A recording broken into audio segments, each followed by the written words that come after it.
this video, we're going to cover the final part of mediated communities, which is the last assigned reading for this particular course. So I'm going to cover everything in part 3. Starting off with the connections between these ideas, what I want to focus on is the idea that every single reading raises the idea and never fully answers what is media literacy. Because I don't think that we have an answer for that question, but it's obviously very complicated as each of the 4 chapters deals with it completely differently. The other idea that all of them raise, but none of them really have an answer for either, is the idea that we don't really know what the role of journalists is. Should they churn out information? Should they be gatekeepers to information? At what point should they be reporting information when we have so much citizen journalism? Which raises the idea of what counts now as official knowledge. So when we're dealing with Habermas, especially a Foucault reading of Habermas, we have the idea that official knowledge holds power. The more I know of what I'm supposed to know, the more powerful I am as a consumer, as a citizen, the more rights I have because I'm knowledgeable. So now what counts as official knowledge, since we have citizens reporting information? What this raises is, what are the community standards in web spaces? So if we look at a space like Instagram or Facebook, both of those companies have huge groups of people who go through and they regulate images and content every single day. They'll both delete posts and they'll delete accounts if they deem that whatever was posted does not meet community standards. YouTube, on the other hand, allows users to report content. And when users report content, then it's reviewed and then it's maybe removed or not. Normally it's not removed. You just have to add a disclaimer warning to the beginning of it. So YouTube has very different community standards than Facebook. So what do? How do we make knowledge, and how do we know what the official knowledge is? Which comes back to the idea that there is a skill set as well as a knowledge set that comes along with this idea of media literacy. The largest question that kind of lingers after all of these readings, and the entire book basically, is why are some movements successful and others not? Why do some take off?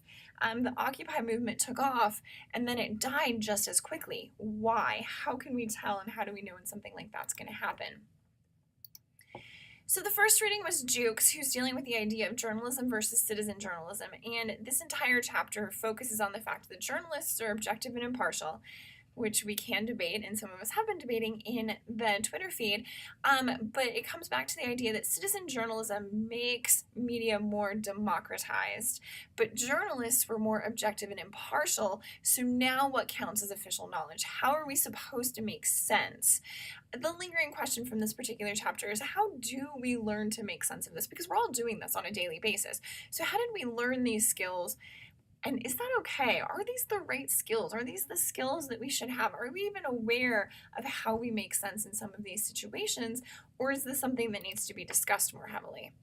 The next article is from, who focuses very heavily on Freire, and so you can see here a picture of Freire. So Freire raised the idea of critical literacy.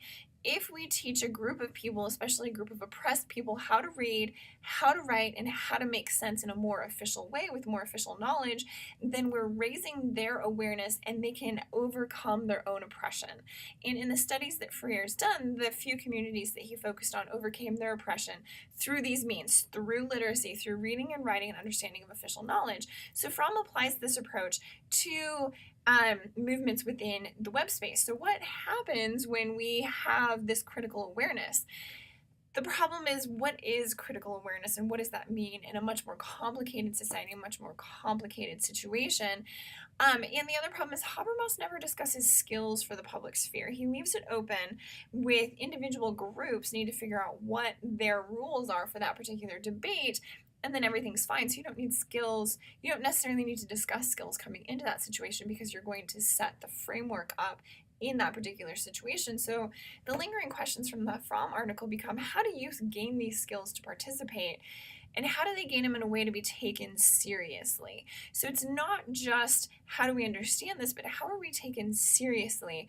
And what happens if these movements don't succeed? So in this particular instance, and in the instances up through the Schumann chapter, all of these movements were successful. What happens if they're not? What happens after success? What do we do with these skills? How do they influence the rest of our lives? If, like we talked about in the last section, we're constantly mediating our identities through these particular spaces, What happens to that mediation now that we've joined a successful movement? What happens to that mediation if we've joined a non-successful movement? And how do we continue to survive? Fromm doesn't deal with these, and critical literacy doesn't deal with these, but these are really important questions that are raised by this particular instance. What happens after the fact? So for all of us that are teachers, what happens for you guys after this class? How do you understand Twitter, or do you completely delete it? And what does that mean for mediated identity? And what does that mean for your students who then use Twitter now that you've experienced it in one particular case? How are they experiencing it differently, and how does that change conversations? The next chapter was, and I'm going to butcher these names, Guerrero and Luengas. And they're looking at the Yo Soy movement. So Yo Soy, I am, number 132 to add on to the numbers. And they're looking at a very successful political movement in Mexico that didn't actually get a president elected. So the question is, what makes that movement successful? What's going to make these particular students want to continue to engage and continue to be taken seriously, or to move into situations where they can be taken seriously? The really important thing to take from this particular article is the focus on the idea that the internet as a whole favors knowledge making and participation. It's consistently designed over and over and over, even when new spaces pop up, for individuals to participate in ways that can create new knowledge. Good knowledge is not always necessarily created. I mean, we had a long discussion. You guys wrote papers about memes. Some of those do address real knowledge and some of them don't. So how does that work? And then how do we understand how to, again, mediate our identities to be taken seriously in these particular spaces? And how do we understand what's official knowledge, what matters, what's important, what's going to be relevant? So again, and I know I've used this example before, when the GOP debate happened, each of the people speaking set the tone for what is supposed to matter.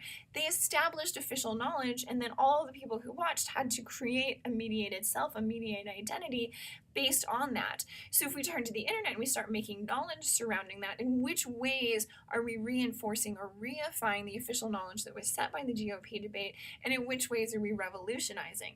And of those that we're revolutionizing, because that's the focus of this chapter, which ones are actually going to succeed? These are really important questions that we don't have the answer to, but we keep seeing and we keep focusing on movements that have been successful. So what happens when they're not, and what does that mean for participants in their sense making? So luckily for us, Schumann raises all of these questions, focusing specifically on the idea that the more access we have to smartphone technology, the more likely we are going to be to turn to these social media spaces to make meaning and to play with and try to understand official knowledge. But the problem that we keep running into is the idea of slacktivism. So at what point is our participation with some of these spaces and our participation in these spaces just dismissed as slacktivism? You read, you clicked, you added your name to some sort of a ballot, but that's not enough according to politicians. And at what point is it enough? So how does all of that work, and how does all of that come together? And Schumann doesn't have, I mean, he has an answer for it, but he doesn't have, the answer for how all of this is going to continue to function or how all of this is going to play out over the next decade. He just keeps coming back to the idea that no communication method has ever evolved or developed as quickly as the internet. And so we really don't know what's going to happen, and we're constantly in reactionary mode. So because we're constantly in reactionary mode, what we need to start focusing on is education.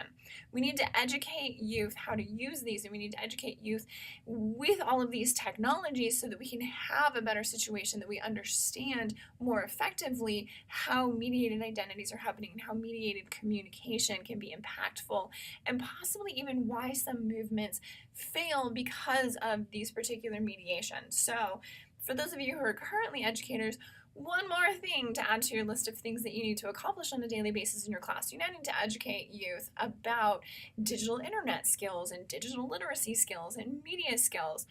And so this becomes a very complicated answer, because in most cases, educators don't have time to do all of this. They don't have time to stay up with modern technology, to understand how some of it's functioning so they can turn around and have these discussions in their classroom, nor did those discussions necessarily lend themselves well to the content that has to be covered. So how is education the answer? These are really big questions. They're very, very heavy questions, and none of them have the answer. So let's explore them in this last week we have with with the content that I've created for you guys. Next week, we're going to move into your group project. So if you have any questions about this content, or if you have any questions about your content, feel free to tweet me or send me an email. I'll see you guys in the discussion boards.